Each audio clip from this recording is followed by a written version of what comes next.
अस्सलाम वालेकुम वीवर्स। अभी मैं आ गया हूँ बदायूं के खूबसूरत मकबरे पर, जिसे रोज़े के नाम से जाना जाता है। ये इखलास ख़ान का मकबरा है।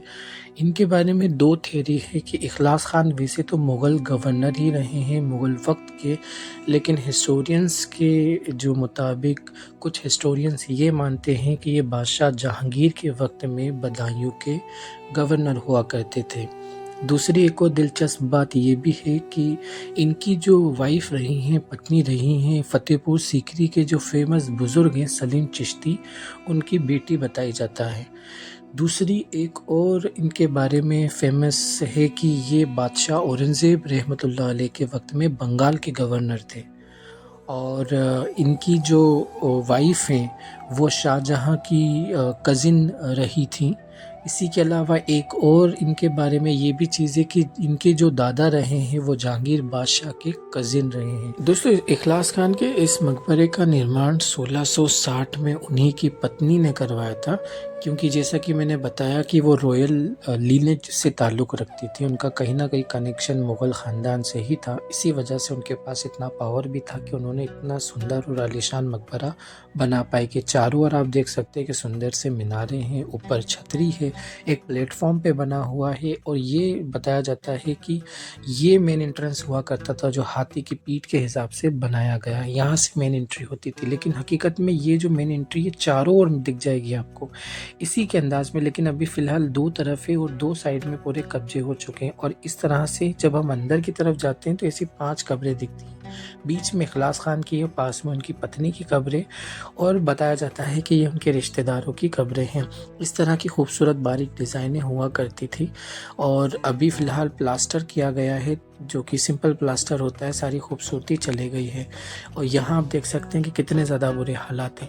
तो दोस्तों, कहीं न कहीं चोर की गलती नहीं होती है, गलती होती है जिसने ताला नहीं लगाया। तो प्रॉब्लम हमारे साथ है कि इक़रा बिस्मि रब्बिकल लज़ी ख़लक़, जो कुरान का पैगाम है, तालीम और शिक्षा हासिल करना, स्पेशली ह्यूमैनिटीज़ की, कि हम शासन प्रशासन का हिस्सा बन सकें, पत्रकारिता का हिस्सा बन सकें, न्यायपालिका का हिस्सा बन सकें, सुरक्षा एजेंसीज़ का हिस्सा बन सकें। तो ये जो भेदभाव हो रहा है, जो अन्याय हो रहा है, जो तासुब हो रहा है, जो डिस्क्रिमिनेशन हो रहा है, ये सब चीज़ें नहीं होंगी, क्योंकि हम उसका पार्ट नहीं हैं।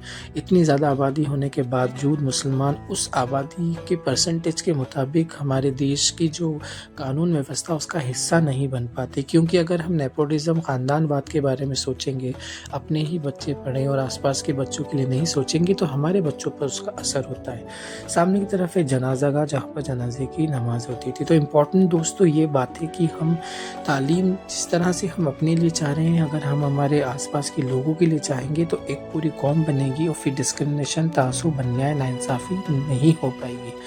तो इस व्लॉग में इतना ही। लेकिन एक और चीज़ मैं आपको बताना चाह रहा था कि इस व्लॉग में मैं और भी बुजुर्गान दीन के, यहाँ के ये शहर वलियों का कहा जाता है, यहाँ पर एक खूबसूरत सी सुल्तान अल्तमश ने एक मस्जिद बनाई है, उसका भी मैं वीडियो बनाने वाला हूँ, लिंक डिस्क्रिप्शन में रहेगा, वो आप ज़रूर चेक कीजिएगा। सूफ़िया इकराम से एक चीज़ ये कि हाँ, दोनों सूफ़ी बुज़ुर्ग के जो मज़ारात हैं वहाँ पर साइकोलॉजिकल मरीज़ हैं, कुछ ज़हनी मरीज़ हैं, उनको ज़हनी इलाज की ज़रूरत है। और ज़्यादातर तो खरबूजे को देख के खरबूजा रंग बदलता है कि कुछ प्रॉब्लम ही नहीं है, बस वहाँ पर वक्त बिताना है। तो दोस्तों, सूफ़िया इकराम का ये मैसेज नहीं था खानकाहें खाना खिलाना इसलिए शुरू नहीं किया था। वो रब के बंदों को रब से मिलाने के साथ साथ एक सिविलाइज समाज चाहते थे कि हलाल कमाए, भीख ना मांगे, कमज़ोर ना रहें, यही उनका मैसेज था। और उसके बाद में वहाँ भी नेपोटिज़्म ही है, वहीं ख़ानदानवाद है, बहुत सारे वहीं गद्दी नशीन बनकर ख़ुद पैसे वहाँ पर जो नफसियाती लोग हैं उनसे ऐंठ रहे हैं। तो ये ज़रूरी है कि अगर शिक्षित समाज होगा तो किसी तरह से ना न्याय होगा, ना कोई बेवकूफ़ बना पाएगा। तो आई होप कि इन्फॉर्मेशन और वीडियोज़ मेरी अच्छी लग रही होगी। मैं जैसे हमेशा से बताते आया हूँ कि मैं हिंदुस्तान का सफ़र कर रहा हूँ और कोशिश करता हूँ कि सुल्तान और सूफिया के बीच में कनेक्शन बताऊँ, और हमारी हिस्ट्री अगर हम जानेंगे और हिस्ट्री से ही हम सबक हासिल कर सकते हैं, तो ये बहुत ज़्यादा ज़रूरी है। आपसे रिक्वेस्ट करना चाहता हूँ कि आप मेरे वीडियोज़ को ज़रूर शेयर कीजिएगा, लाइक भी कीजिएगा और चैनल को ज़रूर सब्सक्राइब कीजिएगा। आप देख सकते हैं कि ऊपर और ये आसपास कितनी बारीक कारीगरी की गई थी, लेकिन अब प्लास्टर किए गए हैं। तो एक ज़माना था मुस्लिम्स का कि हिंदुस्तान को वो सोने की चिड़िया बना रहे थे और आज मुस्लिम्स को पूरी तरह से दोस्तों इस व्लॉग बर्बाद में किया जा इतना रहा है। ही। As I tell you that I am travelling all over India just to tell you the real history of all सूफिया एंड सुल्तान। So please like share and subscribe my channel. जज़ाकल्लाह खैरा। अस्सलामु अलैकुम व रहमतुल्लाहि व बरकातुहू।